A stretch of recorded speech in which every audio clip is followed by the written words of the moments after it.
Dear viewers, my name is Sirandao and I am a member of the African Network Against Extrajudicial Killings and Enforced Disappearances, ANAKET Gambia chapter. ANAKET is a civil society organization which advocates for justice for victims of enforced disappearances and summary executions in the Gambia. We also work in Ghana and collaborate with CSOs and other partners in Africa and globally. I would like to welcome you to the last session of the National Dialogue on Forgiveness, Accountability and Healing. The National Dialogue, as you may recall, is a four-part series of discussions and dialogue designed to engage victims, their family members, the general public, and key stakeholders in the very important process of preparing for post-TRRC. It also aims to promote a more balanced process that would set this country firmly on the path of never again. The program brings together religious scholars, legal experts, psychosocial specialists, academia, and pertinent stakeholders such as the TRRC, National Human Rights Commission, and the Gambia Center for Victims of Human Rights Violations to get their take on the theme of the discussions. In today's session, we will be speaking on the topic Accountability, History, and E-Healing, three important themes that are interlinked and believed to have contributed to the institutional failures that exposed Gambians to 22 years of brutality under Yahya Jammeh. The conversations will be centered on the historical aspect of justice and healing of victims, looking as far back as pre-colonial Gambia and the 1981 coup. We first sat down with Said Matijau, a political science lecturer at the University of the Gambia, to find out about the history of accountability for human rights violations in the Gambia. Mr. Said Matijau, thank you once again for coming back to this forum where we're talking about forgiveness, accountability, and healing in the context of our life post-TRRC. And today we are going to be talking about accountability. Last time we talked about forgiveness. And we would like you to tell us about the history of accountability in the Gambia. Thank you very much, Sira. I'm happy to be part of this conversation. And you guys are doing a really amazing job, because one of the things that I feel is missing in this country is people talking about issues that really matter to us. And I think from the first session to this, you bring in issues that are very critical to our society, but we don't talk about. And I think this kind of conversations are really important, especially that we are thinking post-TRRC.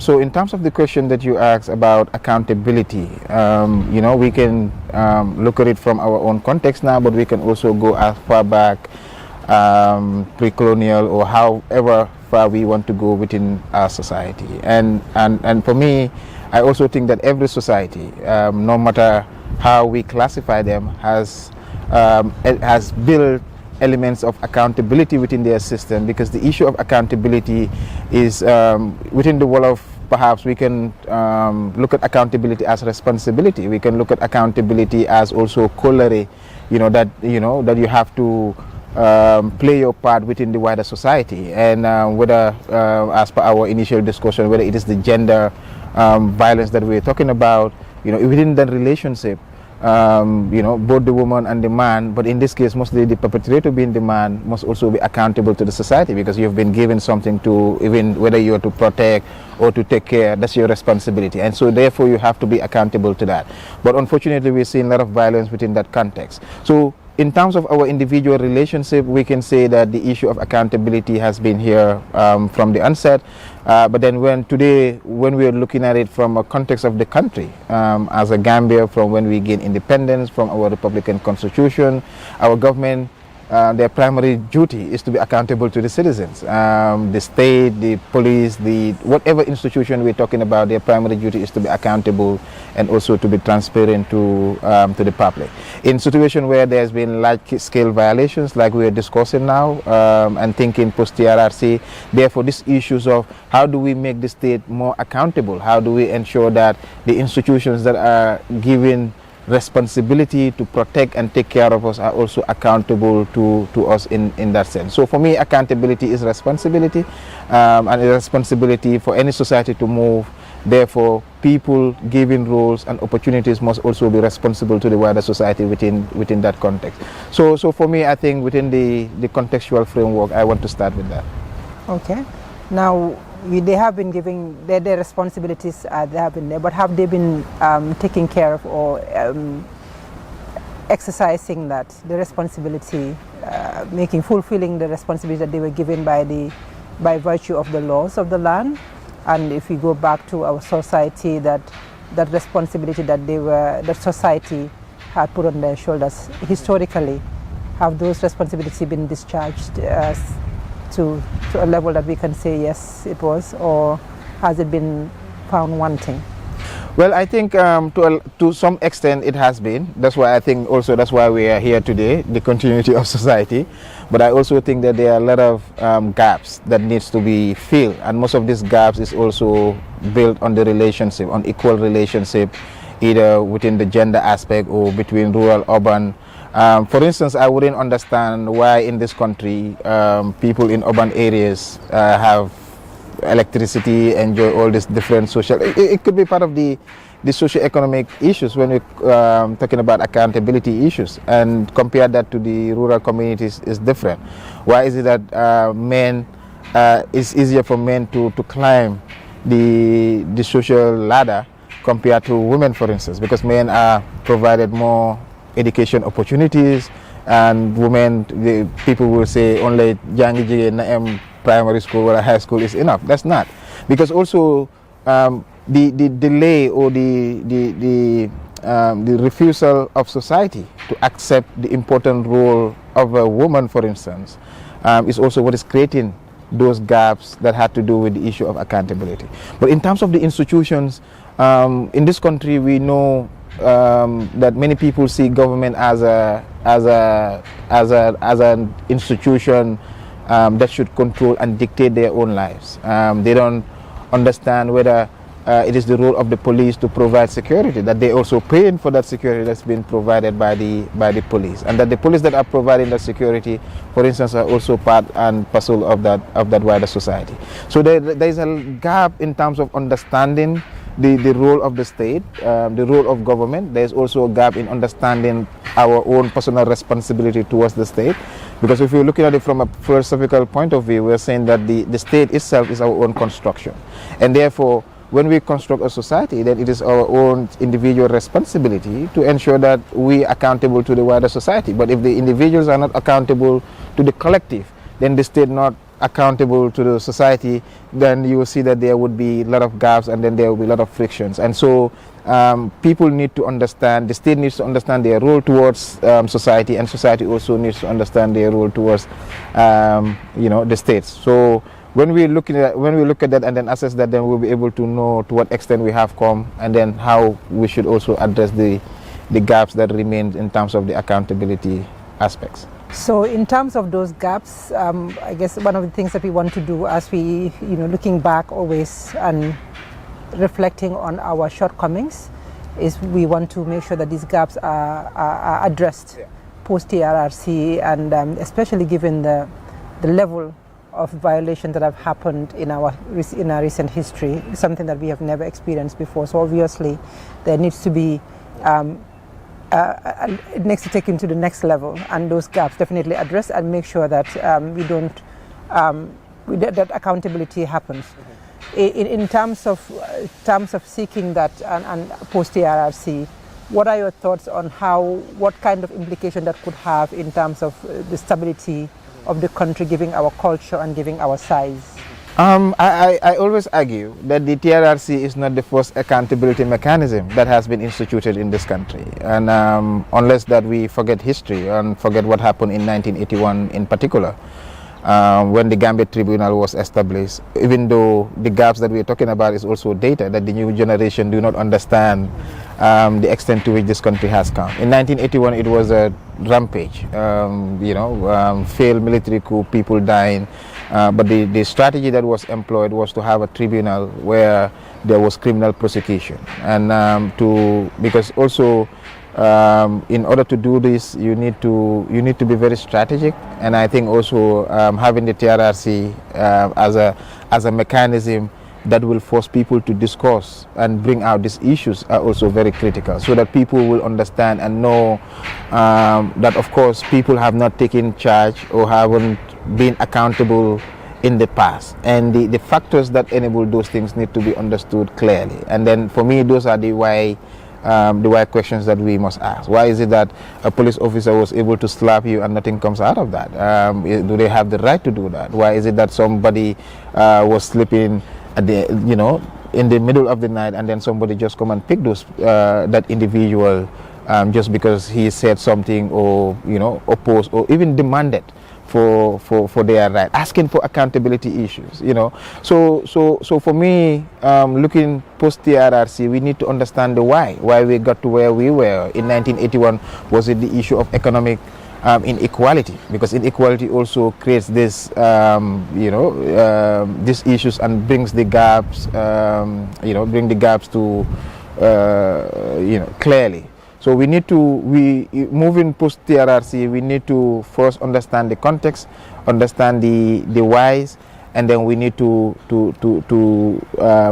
interrogate the whys and see how best we can address those things. If it has to do with the fact that the state or the person that was given power was given blanket power, then we need to check that blanket power. And that's why most of us were talking about the need for a new constitution, because we believe that this new constitution would have helped and limit the vast power that was given to the president. For instance, the president has a power to create any sort of military unit, to do whatever they want to do.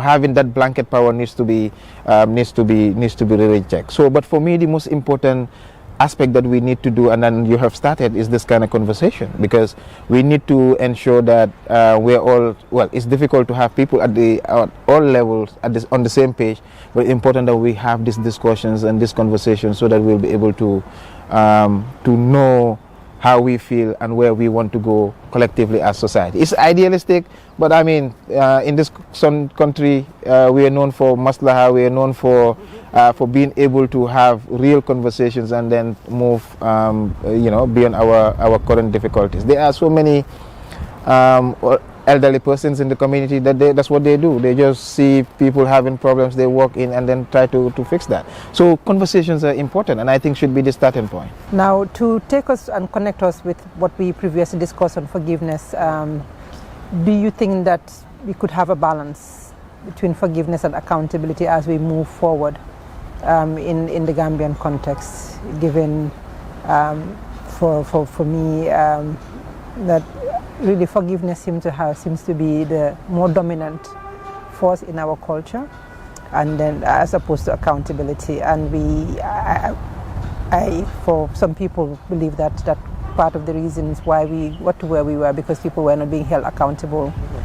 So moving forward, would you say that there could be hope for balancing forgiveness and accountability as in a way that we are able to prevent or achieve the never again slogan that we're aiming for? Well, there are two relationships. The relationship between the state and the rest of society, and there's also the relationship between, people to people or members within society. And for the state, the primary duty is to protect the rights and properties and interests of the individual. And so if those are the very people that, violate those same rights, they need to be held accountable. And of course, they are members of society, but then they need to be held accountable because they haven't delivered on their duties and on their responsibilities, and that has a lot of costs on the wider society. I don't see why we should forgive the state. I mean, they don't do things out of the fact that they are ignorant. They have the power, they know, and so they decided to do maybe to satisfy a particular individual. But then for us, in terms of our context, in terms of the cultural, because also we know that we are a small, needed society, and sometimes, like we've seen people say, we do it out of fear and all those things. But you're causing pain, you're causing havoc on somebody, and then. For me, before that element of forgiveness comes within this current context, there needs to be that element of accountability. And it might not be only through prosecution, but through coming out and telling me exactly what you have committed, especially if I accuse you that you've been the one that violated my right, and you've done. You've done that. So what you need to do is to accept that.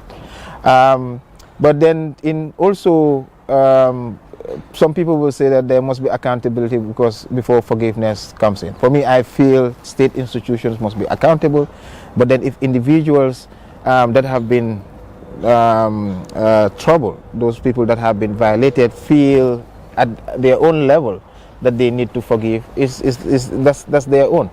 If they don't want to forgive and want to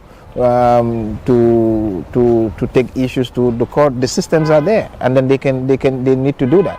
And whether they forgive or not, accountability will ensure that people will not repeat the things that they did. I can commit a crime, you forgive me, yes, you forgive me, but then I can go and commit the same crime against another person. You have the heart to forgive, the other person doesn't have the heart to forgive. But so to ensure that everybody has a baseline or a starting point, accountability must come first. People that have committed crime must face justice. Those that do other things that could be negotiated. Everything is possible within our society, so we can also look at that. Not that because people forgive that is necessarily a bad thing. It is a good to a certain extent because it also adds to the accountability. But people must come out and tell exactly what happened, what crimes they have committed, in order to get that. That's why I said conversation, dialogues are very necessary as a starting point for both accountability and forgiveness. Thank you very much, Mr. Said Mati. I hope the conversation continues even though we have come to the end of this session. Thank you so much. I hope also it continues, and let's continue the discussions. Next, we had the pleasure of re-engaging Ms. Nene MC Cham, a private legal practitioner, to find out more about accountability mechanisms and options available in the Gambian legal system. Nene, thank you very much for having us back in your office. The last time we came and we started the discussions on accountability on the national dialogue that we embarked on back in September on the theme Forgiveness, Accountability and Healing. The aim being to start the discussions for post-TRRC, the expectations. The last time we talked about accountability and you gave us a little bit on what accountability is and what it is not. Today we want to go further. And we want to ask you, what are the options of accountability for people seeking justice in the Gambia? What options do people have? Thank you very much for coming back. Yes, the options in the Gambia, we live in a democratic society and we have the rule of law, as I said earlier. And so the options, first you look to the laws of the Gambia, and that's beginning with the constitution that guarantees, in the context of the TRRC, guarantees human rights and freedoms to its people living in the Gambia. And it also has provisions that place the responsibility of enforcing those rights and ensuring that the people really do enjoy the rights given them. And also, it has provisions also that say that if you feel that your rights have been contravened or your rights have been violated, you take redress from the law. Yes, sections 5 and I think 37 and yeah. So there, alleged perpetrators of human rights violations can and ought to be taken to account through the courts. And so that's the first one. And then the second one, in the context of the transitional justice process that we're in, of course, the TRRC, you look at that. Even though it's not, it's sort of a quasi-judicial, it's a commission. And, but at the end of the day, the commission makes recommendations of prosecutions and whatever else that needs to be put in place to ensure that the never again slogan is really realized. And so in a way, it's also another way because people get to alleged perpetrators and victims get to go on the commission, give account. It's a form of bringing people to account also. It just, the difference is in this case, they come voluntarily and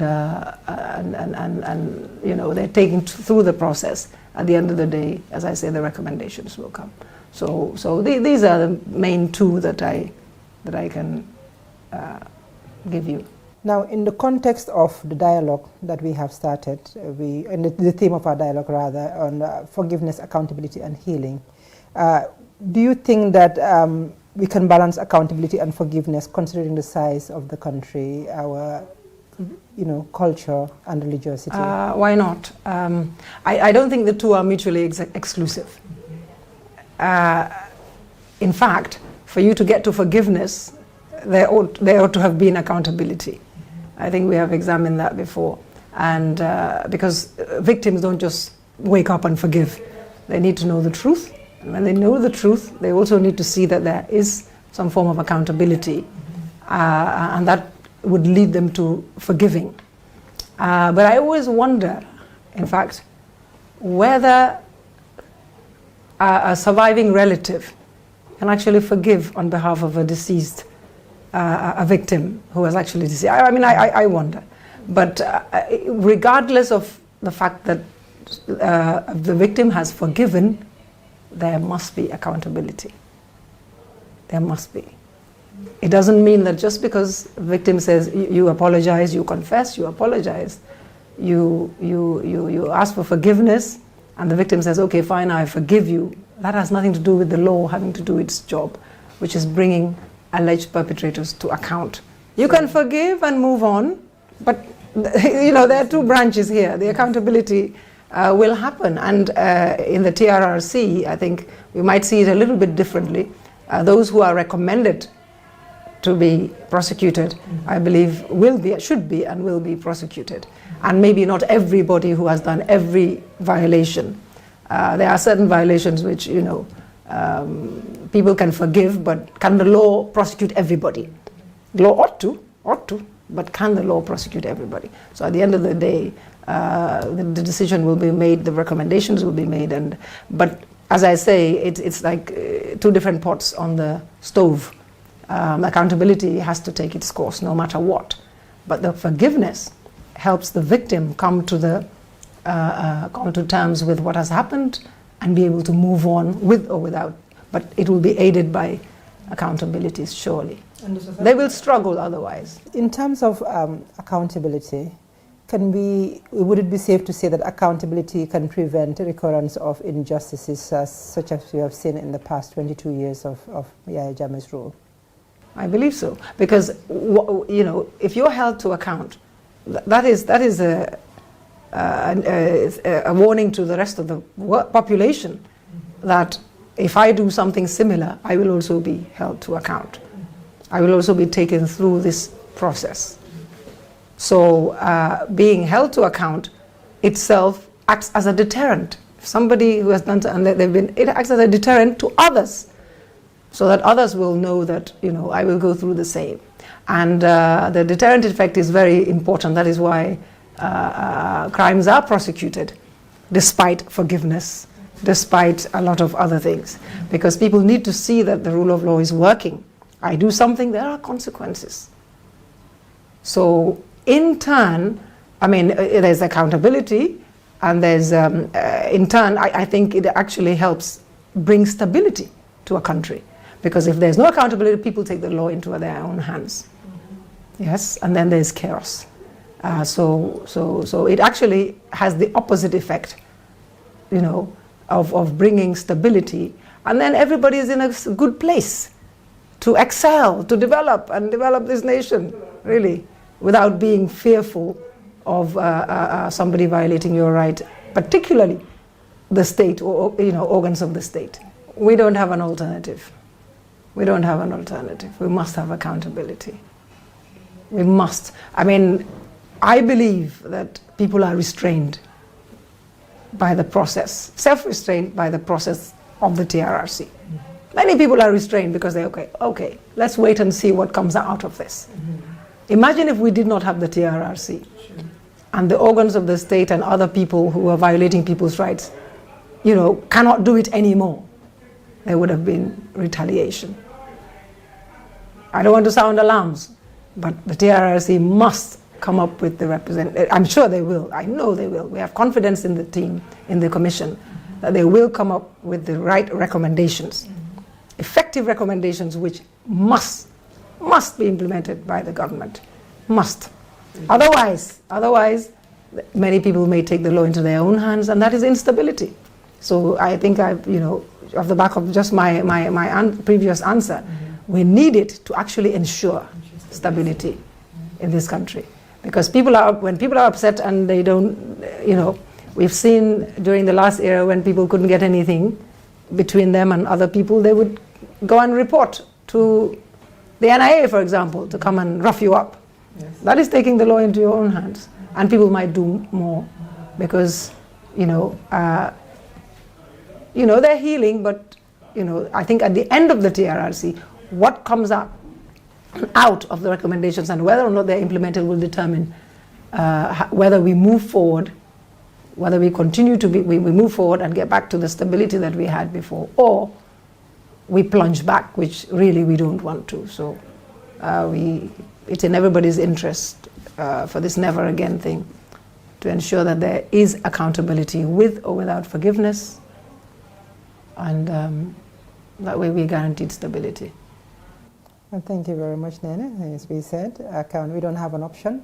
Accountability must be done. Thank you for your time. And thank you for having me. Good luck. Finally, we were able to benefit from the expertise of Ms. Jackie Charles, psychologist and mental health expert with the Center for the Study of Violence and Reconciliation, CSVR, of South Africa, currently supporting the TRRC in the Gambia, who helped us find out if there is a connection between accountability and healing, among other things. Jackie, thank you once again for being here. As we continue our fourth session of the National Dialogue on Accountability, on Forgiveness, Accountability and Healing. Today we want to focus on the concept of accountability. And our first question to you, Jackie, is what is the connection between accountability and healing? That's quite a very broad question, but also quite a tricky one. Because especially when we think about what accountability is, as the legal experts and that may define it kind of very differently and more broadly for you. But as a psychologist and a mental health person, the kind of basic of accountability for me and how I understand it in the work that I do is around when the individual who has either perpetrated a violation or offense against a person takes ownership for that. There are the different judicial mechanisms of accountability and that, but one of the most important forms, if we link it to healing in accountability, is the right to truth. And so through that truth-telling process and families finding out what happened, a perpetrator taking ownership for what they have done to a victim is an important part of the accountability process. And that is very much linked to the right to truth for people. And when we want to talk about healing, it's very hard to start healing. As we spoke about last time, healing is a long process. It is different for different people. They may require different supports and aspects in their healing process. But one of the key components for most individuals, families, or communities is the accountability part in knowing what happened, knowing who did it, the person who did it saying, I did it. The preference is always that someone would ask for forgiveness and give an apology. Sometimes we don't get that in the accountability process, but even just the knowing and having the details of it. Because that becomes a very hard part in healing when we don't know that. Especially when we talk about, where it's families of the disappeared, families of extrajudicial killings. It is very hard for you to heal from that loss when you still haven't been able to, you still don't know where your loved one is. And so that process becomes very important in our healing process. And it's very difficult to achieve healing or even start on the process very often for people without any form of accountability. So because also, and I know we'll talk about the idea of recurrence a bit later, but we've also seen the challenge in countries where there's been the idea of blanket amnesty. So even in a truth-seeking process or a judicial process, many of the alleged perpetrators have never come forward. They've never had to acknowledge what they did, because so the idea is like when blanket amnesty is given, it's just a whole group of people. And so you can see in those countries and those communities that how they are very often unable to heal and move forward because no one has ever acknowledged what was done to them and the effect that it has had on them. Jackie, we would like to ask the next question, which is, can accountability guarantee healing? Accountability by itself for many people alone cannot guarantee healing. And I think that goes back to what we were speaking about, where healing can be a very different process for different people. And for some individuals, just that acknowledgement and the accountability, just the truth-telling part of the accountability, of the acknowledgement of the person saying, I did this, for some people that can help them in their healing. And for some people, that is not enough. For some people, they want to see the judicial accountability, the prosecution of the person who did it. And I mean, I think when we were speaking about the idea of healing, it's this ongoing process, and not a final destination. And so you can see so some of these things like either accountability or prosecution play different parts in a person's healing process. And I mean, then the difficult part is that we can't ever guarantee any of these processes. We can't guarantee that any of these things will happen. We can't guarantee that victims will have access to things like accountability and prosecutions and things like that. And so then the healing becomes very, very difficult. But because it's such a key component in a healing process, that's why many countries in their transitional justice processes start with the concept of a truth commission, which is to say, like, how do we find out what happened? Who did what? As a process and a starting to hold people and the state accountable for what was done to people. Thank you. It is certainly a process, like you mentioned, that people heal differently. And I think that's very important that we acknowledge that. Some people require the judicial process or would want the judicial process to be done for them to feel that they have, the perpetrator is now being held accountable.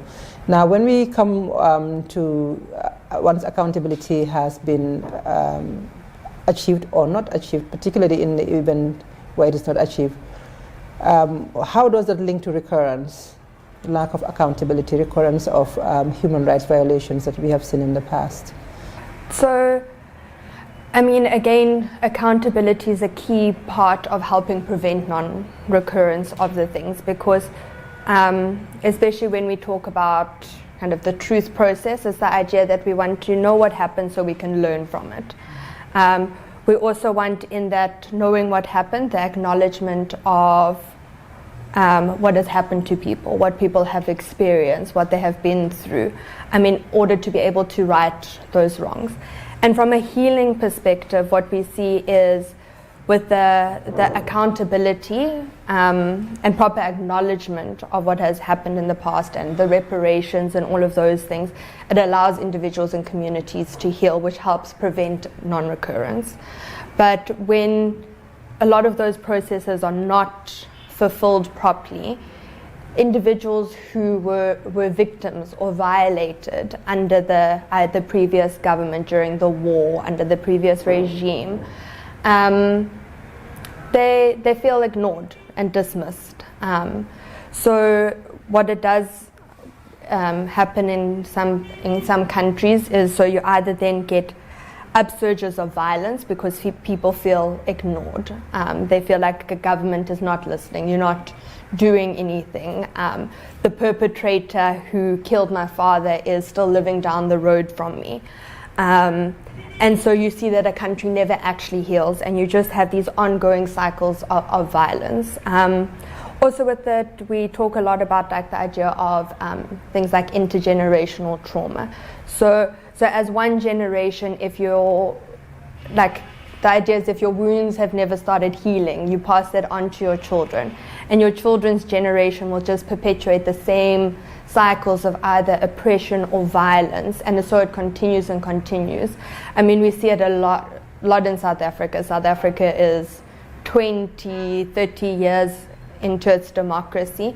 But because many people were not held accountable in any way during our transitional justice process, you have now where people are asking for court cases to be opened again, for things to be revisited, many families feeling like, you still didn't find out what happened to my father. And you can see how then those wounds never heal. And when we talk about just trauma by itself, trauma makes people feel disconnected, isolated, angry. And so if you're also never providing processes and tools that allow for that healing, just even as an individual, I'm going to hold on to that anger. And we know anger tends to make people violent and aggressive. So if you think about that at an individual and collective level, so then you just have very angry, frustrated people, and so then you are more prone to kind of either violence and protests and civil unrest in places. Well, thank you very much, Jackie. Thank you for the clarification. We appreciate your time. Thank you for having me. Well, there we have it. We have come to the end and have had solid deliberations that show that according victims their rights to justice paves the way for them to properly heal. We have also learned that if we do not push for accountability and healing, there is major risk of discouraging victims from seeking justice, which can endanger our path to non-recurrence. We hope that these sessions have been as educative for you as it has been for us. We also hope that the conversations will not stop here, but will continue in our homes, our communities and workplaces, as we all have a duty to participate in and put in efforts in promoting a more balanced transitional justice process, in preparing both victims and perpetrators for life after TRRC, and in promoting the Never Again slogan. Thank you for watching. We appreciate your time.